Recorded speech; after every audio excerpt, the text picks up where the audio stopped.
Most people today are chasing attention like it's oxygen, constantly posting, constantly replying, constantly trying to stay visible. But here's the truth. Attention fades. It comes and goes. One moment you have it, the next moment it's gone. Real influence isn't about being seen all the time. It's about being remembered, even when you're not there. Think about that for a second. Have you ever met someone, had a short conversation with them, and somehow, hours later, you're still thinking about what they said? That's not coincidence. That's psychological impact. The real game is not attention, it's mental space. Because when someone owns your time, that's influence. But when someone owns your thoughts, when their words replay in your head, when you try to figure them out, when their presence lingers even in their absence, that's power. And most people never learn this difference. They think being louder, more expressive, more available will make them important. But in reality, it makes them predictable. And the human mind quickly loses interest in what feels predictable. The mind doesn't stay attached to what is obvious. It stays attached to what feels unfinished.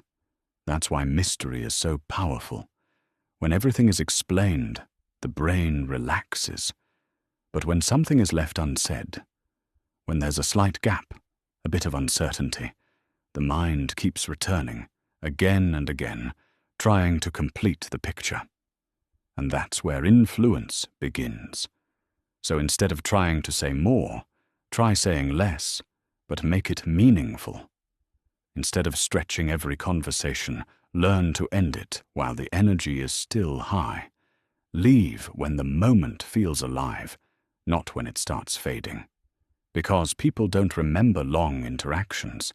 They remember emotional peaks. They remember how you made them feel in a specific moment.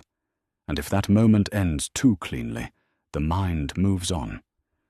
But if it ends with a little curiosity, a little tension, it stays. Now here's something most people don't realize.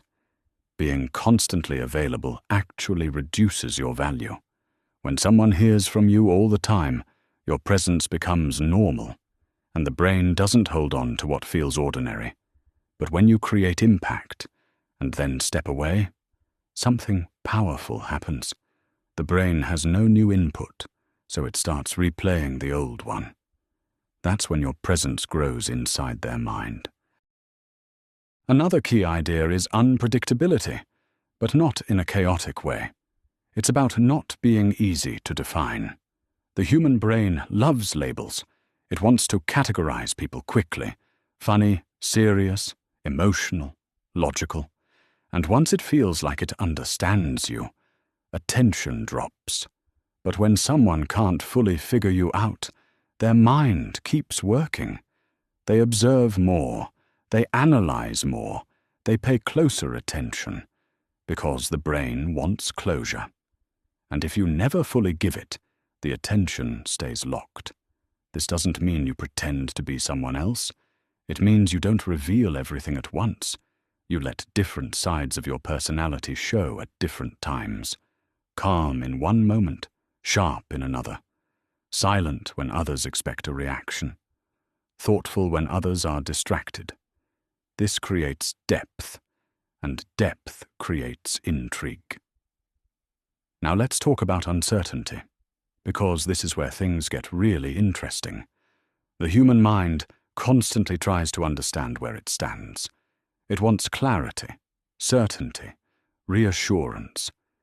But when everything feels certain, attention fades. When someone knows exactly how you feel, exactly how you'll respond, there's nothing left to figure out. The emotional equation is complete. But when there's controlled uncertainty, when your energy is steady, but your availability is not fully predictable, the mind stays active. It replays conversations, it looks for meaning, it tries to understand you. And that effort, that mental effort, creates attachment. Not because you forced it, but because their own mind got involved. At this point, if you're starting to see how powerful this is, take a quick second to like the video and subscribe to the channel, because we're just getting deeper into this, and you don't want to miss what's coming next. Now here's another powerful principle: association with growth. People are naturally drawn to what makes them feel better, stronger, more focused. If someone leaves a conversation with you feeling more motivated, more clear, more energized, they will naturally want to come back. Not because you entertained them, but because you elevated them.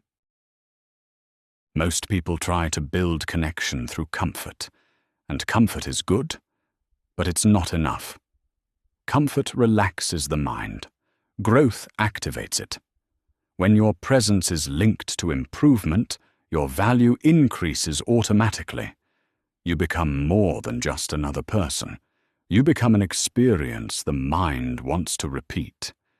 And then there's emotional contrast. The brain notices change, not consistency. If you're always the same, always serious, always playful, always intense, people adapt quickly. You become background noise. But when your emotional expression has range, when there are shifts, moments of calm followed by moments of intensity, the brain pays attention, because it doesn't know what's coming next. These small emotional shifts create stronger memories. A short moment of unexpected insight, a calm reaction in a tense situation, a brief but meaningful statement. These become mental anchors. And over time, those anchors build your presence in someone's mind. Another mistake people make is staying too long. They extend conversations, trying to squeeze more connection out of the moment. But in reality, overextension weakens impact. Every interaction has a peak, and if you stay past that peak, the energy drops, and the memory fades. But when you leave at the right moment, when the energy is still rising, you create an unfinished experience, and the brain holds on to unfinished experiences longer. It replays them, it anticipates the next one. And just like that, your presence becomes something they look forward to. And finally, one of the most important principles: never signal need. The moment someone feels that you need their attention, their approval, or their presence, the dynamic changes. Value drops. Not because you're less of a person, but because it no longer feels like a choice, and the human mind is drawn to what feels chosen, not required. When your life feels full, when your focus is clear, when your emotional state doesn't depend on someone else, your presence becomes different. It feels stable. It feels grounded. It feels valuable. And people naturally move toward that energy. At the end of the day, this isn't about manipulation. It's about understanding how the mind works. The mind remembers what feels rare, what feels incomplete, what creates emotion and curiosity. If you learn how to create those conditions naturally, you don't have to chase attention anymore. You become someone people think about, even when you're not around.